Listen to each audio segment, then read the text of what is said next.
দোল উৎসবকে কেন্দ্র করে ইসকনের একটি অনুষ্ঠান ছিল। সেইখানে আমাদের রাজ্যের বিরোধী দলনেতা বিধানসভার সদস্য শুভেন্দু অধিকারী অত্যন্ত ঘৃণ্য সাম্প্রদায়িক উস্কানিমূলক মন্তব্য করেন।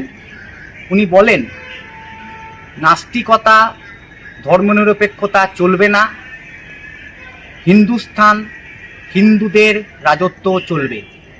এই মন্তব্য সম্পূর্ণভাবে আমাদের দেশের সংবিধান বিরোধী।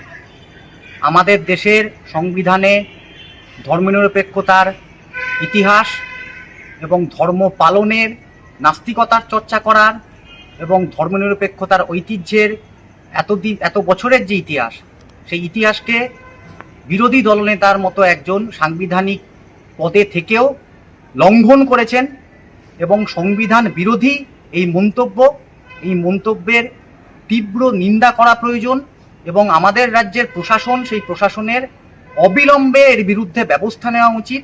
দেশের মানুষের সংবিধানের প্রতি যে আস্থা, ধর্মনিরপেক্ষতার প্রতি যে আস্থা, সেই আস্থা ফিরিয়ে আনা প্রয়োজন।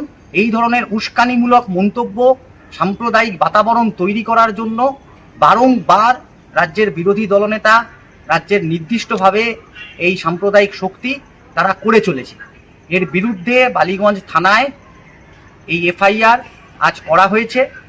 অন্যান্য থানাগুলোতেও এর বিরুদ্ধে এফআইআর এবং প্রতিবাদ করা হবে এবং ভবিষ্যতে এই ধরনের মন্তব্য করা থেকে বিরত রাখার জন্য রাজ্য প্রশাসনকে উপযুক্ত ভূমিকা নিতে হবে। দেশের সংবিধানকে, দেশের এত বছরের সাম্প্রদায়িক সম্প্রীতির ইতিহাসকে বজায় রাখার জন্য এই ধরনের সংবিধান বিরোধী মন্তব্য, দেশ বিরোধী মন্তব্য, এক কথায় তাহা কখনোই বরদাস্ত করা হবে না।